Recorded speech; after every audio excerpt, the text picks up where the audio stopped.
morning. Today we are going to read the poem Want a Man by Judith Wright. First, I want to talk something about the author. Judith Wright was an Australian writer. She was born in 1915. Her first poetry collection is The Moving Image. Her second poetry collection is Woman to Man. This poem, Woman to Man, is also in that collection. There are 44 poems in the second poetry collection. This poem has 4 stanzas. Each stanza has 5 lines. This poem is about the feeling of a mother who is pregnant. This poem is about the development of an embryo within a mother's womb. In the first stanza, the poet says that the child is an eyeless repairer in the night. In the early stage, the child's eye will not be formed, so the poet calls the child as an eyeless laborer. She also says that she is holding a shapeless and seedless child. She calls her child as shapeless and seedless. The child has no shape. The child is waiting for the resurrection day. Resurrection means rebirth.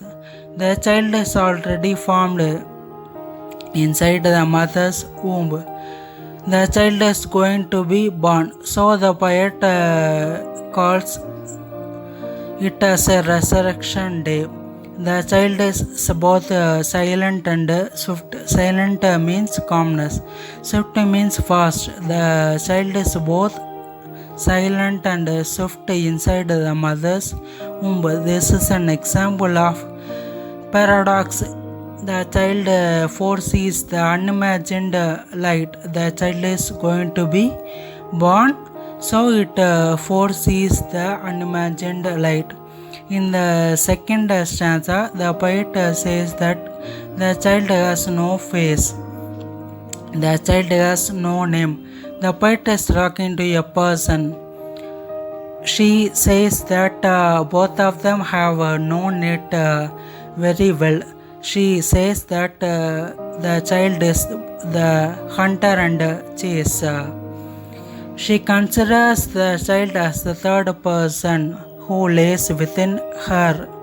In the third stanza, the poet says that the child is her strength. The child is her own flesh.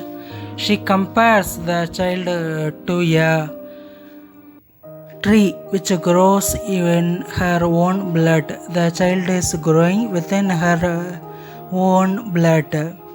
She compares the child to a rose which is going to be born.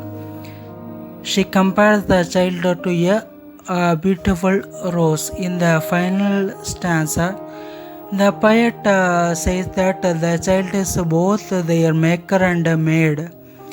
They have made the child. She says that the child is the maker. She also says that the child is both question and reply. The child is acting as both their question and reply. The child is waiting to be born. The child is going to be born.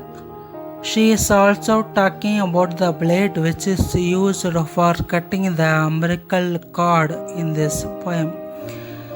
Finally, she says that she is afraid of giving birth to a child. She is frightened by childbirth.